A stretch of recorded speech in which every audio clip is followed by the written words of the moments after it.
Assalamualaikum warahmatullahi wabarakatuh. Hai anak-anak hebat, solih dan solihah. Bertemu lagi ya bersama dengan Bu Is di dalam pembelajaran pendidikan agama Islam. Materi yang akan kita bahas pada pagi hari ini yaitu tentang hidup lapang dengan berbagi,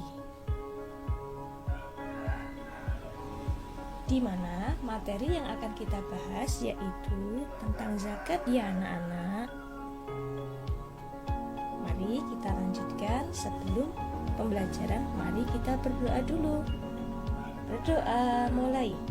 Raditu billahi rabban wa bil islami dina wa bi muhammadin nabiyya wa rasulah rabbi zidni ilma warzuqni fahma amin ya rabbal alamin.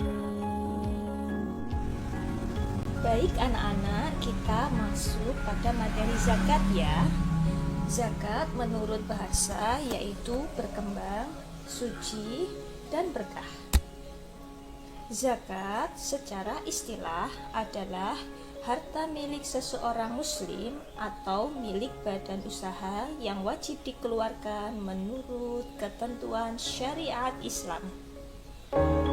Anak-anak, zakat merupakan rukun Islam yang ketiga ya, yaitu perintah zakat juga diturun pada tahun kedua Hijriah. Allah telah menurunkan di dalam kitab suci Al-Quran, yang mana di dalam surat At-Taubah ayat 103, yang mana artinya, baik anak-anak, kita masuk pada materi zakat ya.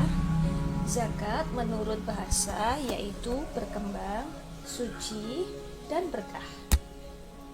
Zakat secara istilah adalah harta milik seseorang muslim atau milik badan usaha yang wajib dikeluarkan menurut ketentuan syariat Islam. Anak-anak, zakat merupakan rukun Islam yang ketiga ya, yaitu perintah zakat juga diturun pada tahun kedua Hijriah. Allah telah menurunkan di dalam kitab suci Al-Quran, yang mana di dalam surat At-Taubah ayat 103, yang mana artinya, ambillah zakat dari harta mereka guna membersihkan dan mensucikan mereka, dan berdoalah untuk mereka, sesungguhnya doamu itu menumbuhkan ketentraman jiwa bagi mereka. Allah Maha Mendengar, Allah Maha Mengetahui. Perintah zakat juga Allah jelaskan di dalam surat An-Nisa ayat 77. Di dalam surat An-Nisa ayat 77, Allah menjelaskan perintah zakat beriringan dengan perintah sholat. Mengapa demikian? Karena hal ini menunjukkan bahwasanya sholat dan zakat tidak dapat dipisahkan, karena sholat merupakan jasmaniah, sedangkan zakat adalah ibadah amaliyah. Baik anak-anak, setelah kita mengetahui pengertian dari zakat, kita memasuki yaitu macam-macam zakat. Zakat dibagi menjadi dua ya. Yang pertama yaitu zakat fitrah, dan yang kedua adalah zakat mal. Yang pertama kita akan membahas tentang zakat fitrah dulu ya. Zakat fitrah menurut bahasa ialah suci atau bersih. Sedangkan secara istilah zakat adalah pemberian bahan pokok yang menjelang hari raya Idul Fitri dengan syarat dan ketentuan dan ketetapan. Anak-anak, zakat fitrah ini adalah hukumnya wajib ya. Apabila kita memiliki kelebihan harta untuk makan sehari semalam untuk keluarga kita dan masih diberikan umur di bulan Ramadan hingga terbenamnya matahari.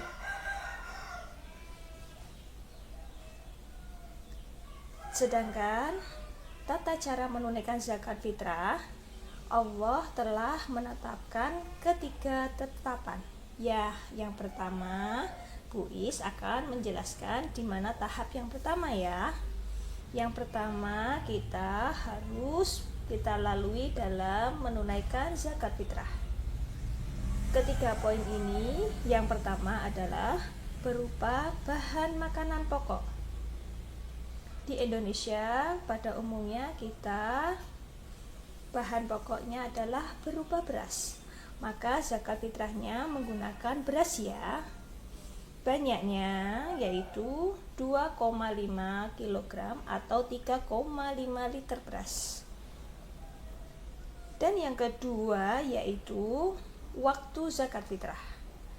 Saat zakat fitrah terbenam mulai dari akhirnya bulan Ramadan atau malam hari raya hingga sebelum sholat Idul Fitri. Namun zakat boleh dikeluarkan selama bulan Ramadan ya.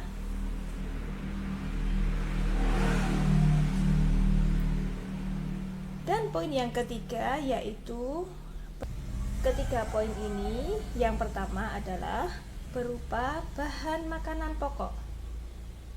Di Indonesia pada umumnya kita bahan pokoknya adalah berupa beras. Maka zakat fitrahnya menggunakan beras ya.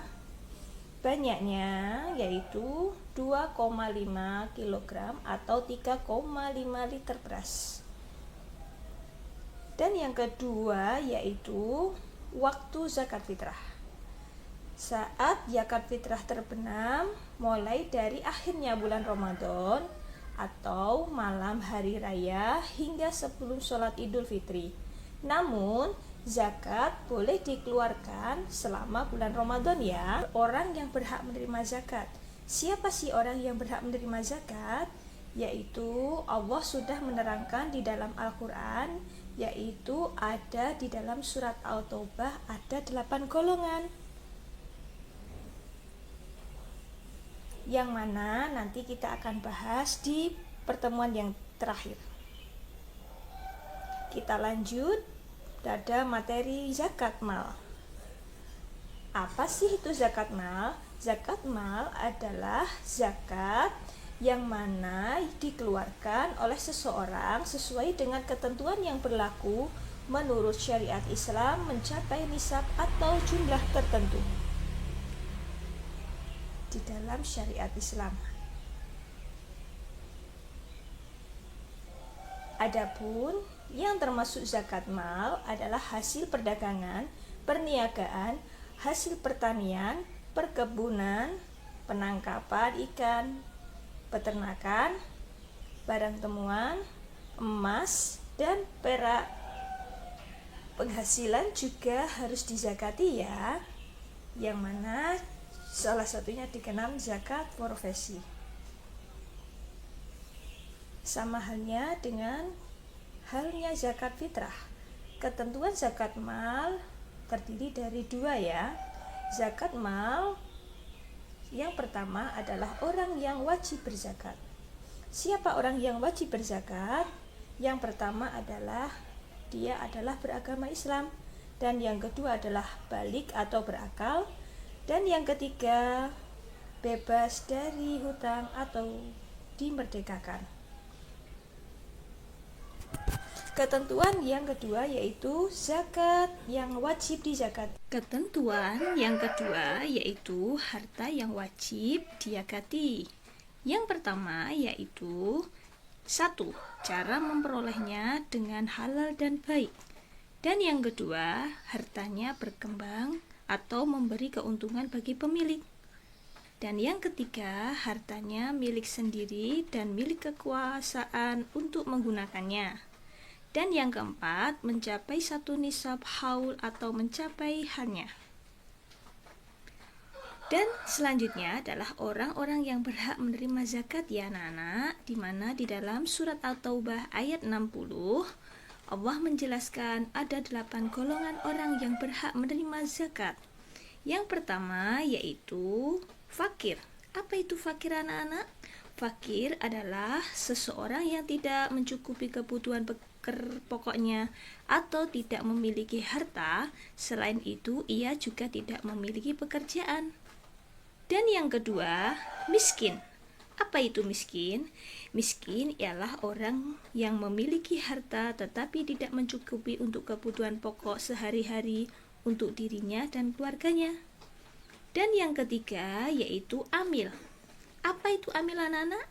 Ialah orang yang bertugas di dalam pemerintahan, di mana ditugaskan di lembaga zakat atau imam untuk mengelola dan mendistribusikan zakat. Dan yang keempat yaitu mu'alaf. Apa itu mu'alaf anak-anak? Mu'alaf ialah orang-orang yang baru pertama kali masuk Islam. Dan yang kelima yaitu riqab. Apa itu riqab? Riqab ialah usaha memerdekakan hamba sahaya dengan cara membelinya dengan uang zakat. Dalam hal ini, uang zakat dapat digunakan untuk membebaskan dirinya agar mereka merdeka. Dan yang keenam yaitu gharib. Apa itu gharib anak-anak? Ialah orang yang sedang ditimpa hutang yang banyak dan tidak mampu melepaskan dari hutang tersebut kecuali terdapat bantuan dari orang lain. Dan yang ketujuh yaitu sabilillah. Apa itu sabilillah? Yaitu sekelompok orang ataupun seseorang yang berpeluang untuk syiar di dalam agama Islam. Dan yang kedelapan yaitu ibnu sabil. Yaitu selanjutnya adalah orang-orang yang berhak menerima zakat ya anak-anak, di mana di dalam surat At-Taubah ayat 60 Allah menjelaskan ada 8 golongan orang yang berhak menerima zakat. Yang pertama yaitu fakir. Apa itu fakir anak-anak? Fakir adalah seseorang yang tidak mencukupi kebutuhan pokoknya atau tidak memiliki harta. Selain itu, ia juga tidak memiliki pekerjaan. Dan yang kedua, miskin. Apa itu miskin? Miskin ialah orang yang memiliki harta tetapi tidak mencukupi untuk kebutuhan pokok sehari-hari untuk dirinya dan keluarganya. Dan yang ketiga yaitu amil. Apa itu amil anak-anak? Ialah orang yang bertugas di dalam pemerintahan, di mana ditugaskan di lembaga zakat atau imam untuk mengelola dan mendistribusikan zakat. Dan yang keempat yaitu mu'alaf. Apa itu mu'alaf anak-anak? Mu'alaf ialah orang-orang yang baru pertama kali masuk Islam. Dan yang kelima yaitu riqab. Apa itu riqab? Riqab ialah usaha memerdekakan hamba sahaya dengan cara membelinya dengan uang zakat. Dalam hal ini, uang zakat dapat digunakan untuk membebaskan dirinya agar mereka merdeka. Dan yang keenam yaitu gharib. Apa itu gharib anak-anak? Ialah orang yang sedang ditimpa hutang yang banyak dan tidak mampu melepaskan dari hutang tersebut kecuali terdapat bantuan dari orang lain. Dan yang ketujuh yaitu sabilillah. Apa itu sabilillah? Yaitu sekelompok orang ataupun seseorang yang berpeluang untuk syiar di dalam agama Islam. Dan yang kedelapan yaitu ibnu sabil, yaitu orang yang sedang akan melaksanakan perjalanan dengan tujuan untuk kebaikan tetapi kekurangannya bekal ataupun biaya di dalam perjalanan tersebut. Nah anak-anak, itu tadi adalah 8 golongan orang yang berhak menerima zakat ya. Nah, mungkin itu yang dapat Bu Is sampaikan ya tentang materi zakat. Ada kurang lebihnya Bu Is mohon maaf. Wabillahi taufik wal hidayah. Wassalamualaikum warahmatullahi wabarakatuh. Terima kasih anak-anak.